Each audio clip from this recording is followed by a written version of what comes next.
Okay, for this problem, we have which of the following is the reducing agent? Remember, the reducing agent is whatever causes an element to reduce, making it the opposite of oxidizing.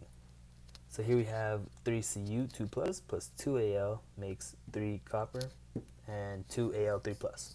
Now, first to start off, you first need to find out what is oxidizing, what is reducing, to find out the reducing agent and oxidizing agent.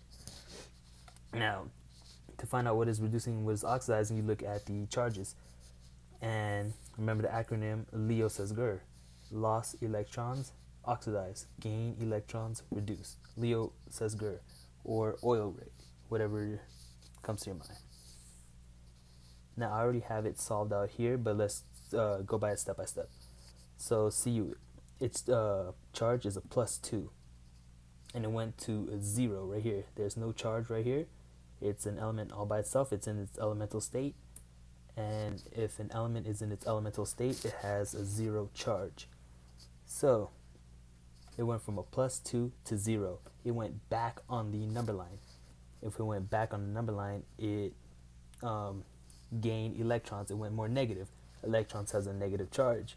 So since it gained electrons, it's reduced, making Al by default oxidized because that's the only element left. But let's be sure. Al is a charge of 0, and right here it's a +3. It went from a neutral 0 to a positive, more positive number.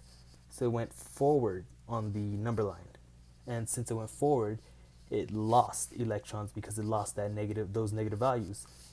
And of course, electrons are negative, so it lost electrons. It must be oxidizing. Now remember about reducing agent.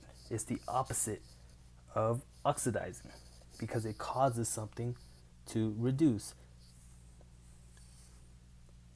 So you have your reducing agent is the Al because it's causing Cu to reduce. And your oxidizing agent is Cu2 plus because it's causing Al to oxidize.